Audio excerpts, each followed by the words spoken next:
Salam sejahtera umat sedama semuanya.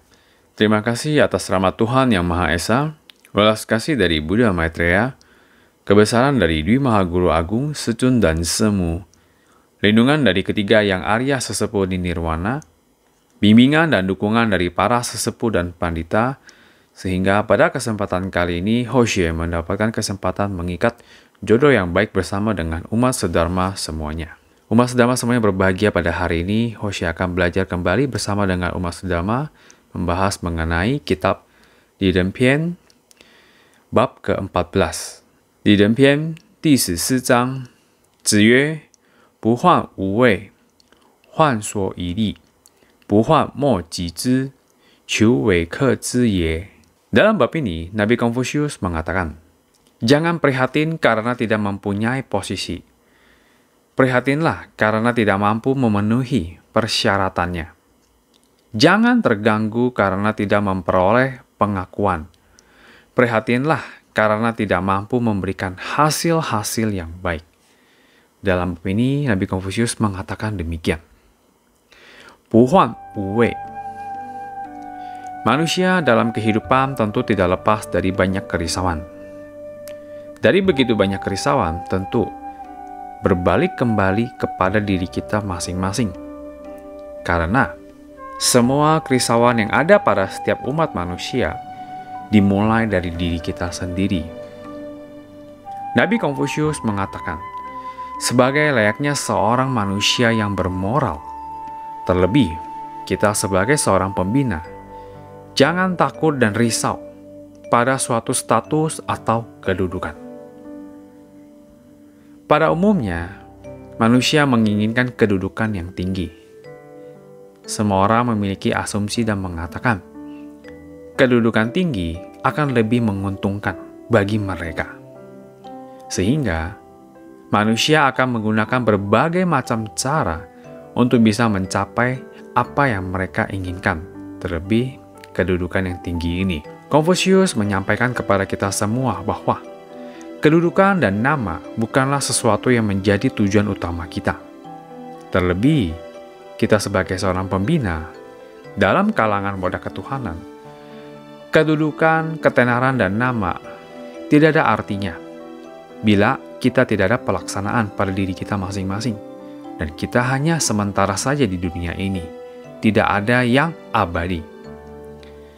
Maka kedudukan dan nama hanya sebagai formalitas saja, bukan sesuatu hal yang utama. Huan suo yi li. Bila Anda mementingkan nama dan kedudukan, sebelumnya harus mengkhawatirkan persyaratan yang ada pada diri kita. Kemampuan, kesanggupan kita dalam melaksanakan kewajiban kita dengan baik atau tidak. Saat kita berada pada kedudukan atau nama tersebut. Sebuah kedudukan dan nama bukan hanya saja suatu visual dari mata saja. Namun, apakah kita sudah layak atau belum? Maka Nabi Confucius pun menyampaikan, sebagai orang yang bermoral atau pembina, harus bisa melakukan introspeksi diri mengenai kekurangan yang masih harus kita perbaiki. Lihat kembali kekurangan pada diri kita masing-masing. Namun, manusia untuk bisa melakukan introspeksi diri sangatlah kurang dan sangatlah terbatas sekali. Umumnya, kita semua lebih menyukai kata-kata yang manis ketimbang kritikan atau masukan yang dapat membangun dari diri kita. Maka, mengapa ini poin kedua yang disampaikan Nabi Confucius kepada kita semua? Khawatirkanlah kesanggupan introspeksi kekurangan diri di saat kita melakukan sesuatu hal, terlebih pada saat kita berada di dalam suatu kedudukan tertentu. Bu huan mo ji zhi. Jangan terpengaruh oleh sesuatu pandangan bahwa orang lain tidak mengetahui kelebihan diri kita. Jangan terganggu karena tidak mendapatkan pengakuan dari orang lain. Filsafat dari Nabi Confucius sudah ada sejak lebih dari 2000 tahun yang lampau. Nabi Confucius sangat memahami sifat dari seorang manusia. Tentunya, beliau juga merupakan dari seorang manusia biasa. Beliau mengetahui kebaikan dan keburukan dari sifat manusia. Beraneka ragam sekali sifat manusia itu. Sepintas kita bawa ke zaman sekarang ini. Banyak sekali hal-hal yang terjadi yang sebelumnya sudah disampaikan terlebih dahulu oleh Nabi Konfusius. Peradaban manusia memasuki era di mana kita sebut teknologi yang begitu maju pesat saat ini. Tetapi, dari kemajuan tersebut, hati manusia seakan belum siap dan tidak tahu bagaimana menghadapinya, yang kita sebut sebagai kemajuan teknologi ini. Bagian ini memberikan sebuah gambaran kepada kita, yaitu sifat sombong keangkuhan yang ada pada setiap umat manusia yang semakin lama semakin tak terbendung. Kesombongan dan keangkuhan merupakan sebuah magnet yang dapat menarik hal yang tidak baik. Ingatlah kembali nasihat yang diberikan kepada kita. Bagai padi, semakin berisi semakin merunduk. Ini yang ingin disampaikan Nabi Konfusius. Kebenaran Dharma tersebut yang disampaikan oleh beliau. Kita renungkan kembali lagi. Apa ruginya bila orang lain tidak mengetahui kelebihan kita? Apa untungnya bila orang lain mengetahui kelebihan kita? Kita renungkanlah kembali lagi kedua hal ini. Orang bijak tidak peduli mereka orang berada atau orang biasa. Mereka tidak akan memberitahukan kepada semua orang bahwa dia adalah orang yang hebat dan mereka adalah orang yang bagaimana. Namun sebaliknya, seseorang yang tidak benar-benar sesuai dengan apa yang dia katakan, dia akan terus memberitahukan kepada semua orang lain bahwa dia adalah orang yang hebat. Ini adalah kebalikan dari orang yang bijak tersebut. Dia terus mengatakan kehebatan dia kepada semua orang. Mengapa bisa demikian? Manusia merupakan makhluk hidup yang sosial. Kita tidak dapat hidup sendiri tentunya, tanpa bantuan dari orang lain, baik secara langsung maupun tidak langsung. Maka tidak heran bila kita semua memerlukan perhatian, kasih sayang, dan bahkan toleransi yang besar dari orang lain. Inilah beberapa penyebab mengapa tidak sedikit orang yang mengatakan kepada semua orang bahwa dia adalah orang yang hebat. Kenapa? Mereka menginginkan perhatian dari semua orang. Sedangkan orang yang bijak, mereka akan tetap menjaga kerendahan hati mereka. Karena hati mereka dipenuhi dengan rasa syukur dan welas kasih, meskipun mereka juga memerlukan perhatian, kasih sayang, dan toleransi dari orang lain. Namun, cara yang digunakan tentu berbeda.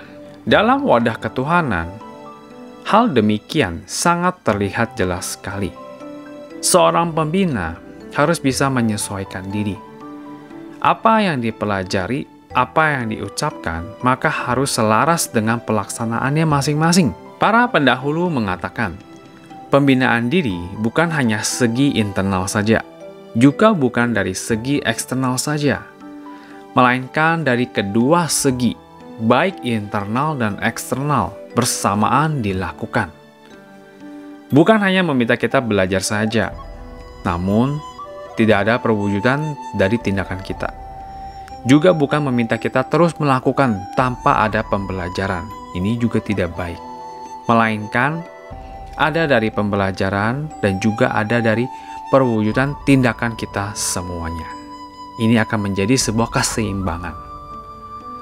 Maka, seorang pembina tidak perlu mengkhawatirkan orang lain tidak mengetahui kelebihan yang ada pada diri Anda.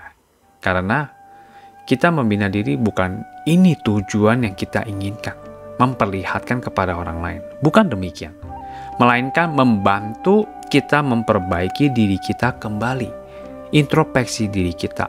Apa sih yang harus kita perbaiki dalam diri kita masing-masing? Itu adalah tujuan sebuah pembinaan.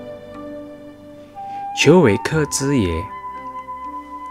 Kalimat terakhir, Nabi Konfusius mengatakan, yang menjadi kewajiban kita, haruslah kita lakukan yang terbaik.